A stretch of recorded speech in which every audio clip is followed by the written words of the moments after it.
Come and Get It was a huge hit song on both sides of the Atlantic in 1970. How come? Because it sounded like the Beatles. And why did it sound like the Beatles? Because Paul McCartney wrote it, and Badfinger followed his demo version of the song as closely as they could. So now you can learn it too. Easy chords, easy strumming. It's going to sound a little bit like this. If you want it, here it is, come and get it. Make your mind up fast. If you want it anytime, I can give it, but you better hurry 'cause it ain't bad. The first thing I want you to know is that the original recording must have been slowed down just a hair, because to play along with the original and to be in tune with the original, you'd actually have to loosen your 6 guitar strings a tiny bit. It's a little bit frustrating, but I wanted you to know that ahead of time. Okay, now let's talk about the chords. In the verse, you need E major, A major, and B7. For the second part of the tune, which I'm calling the chorus, you also need a C, E minor, and F. Now the F I'm going to use for this song is my go-to F chord. It feels good. There's a lot of ways of playing F. I like this 4-string, 4-finger F chord. Okay, you can see the tab there on the screen. I'm definitely not barring across my 2 treble strings. Okay, now if you have any concerns about your ability to play an F chord, check out the description to this video. In that description is a link to another video I made all about the F chord. It's called What the F, and there's lots and lots of tips, lots of advice on how to master different types of F chords, okay, because there's more than one way of playing it. And this is typically my go-to way of playing F. Okay, so that's the left-hand chords.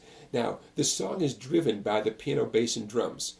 The guitar kind of is along for the ride. So as a rhythm guitar player, we're going to keep a good solid beat, but we're not going to do anything too tricky with our strumming hand here. What we're going to do is all downstrokes, and I want you to think of the downstrokes falling in this pattern: loud, soft, loud, soft, loud, soft, with a little muting from the edge of your hand. Here it comes with an E chord. Okay, get that idea there? Loud, soft, loud, soft.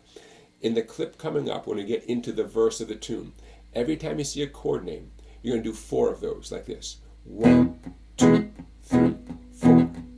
That's all. Okay? So 4 pairs of downstrokes each time you see a chord name. When there's an exception, I'll let you know about that. And I think we're ready to go.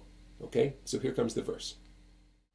One more detail before we get started. You might notice that I leave a chord on the last downstroke so I can get to the next chord. Nothing wrong with that. I do it, everybody does it. I encourage you to do it too.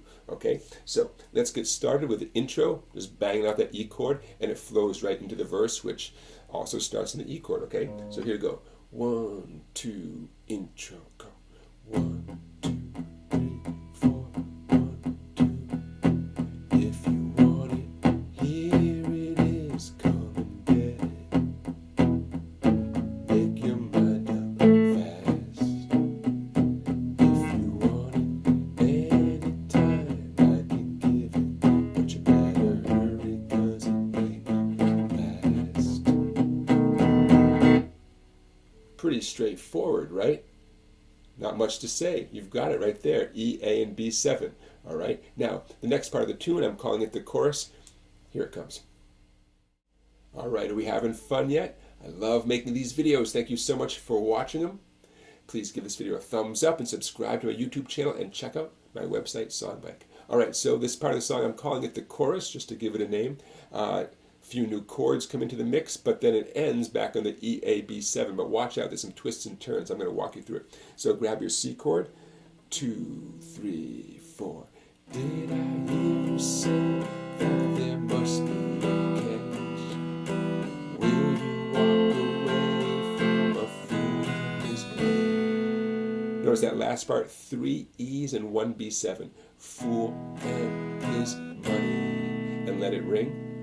Now the ending is almost the same as the verse I showed you earlier, but watch out, the timing is slightly different.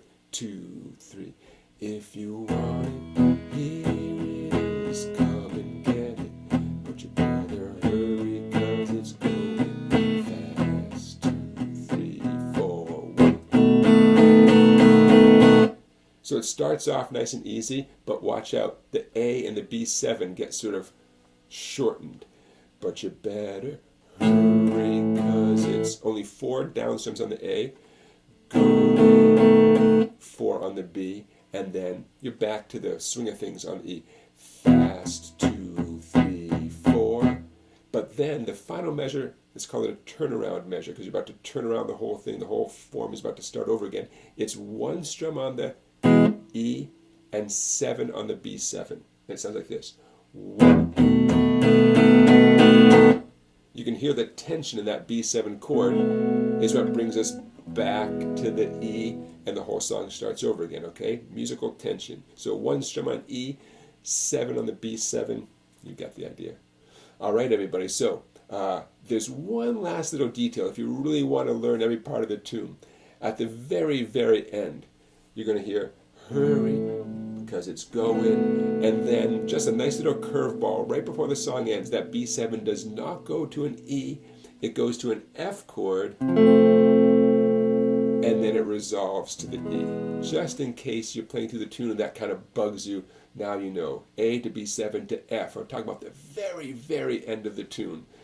And that F ultimately resolves to an E major chord. Hey, that's Paul McCartney having fun with this tune, right?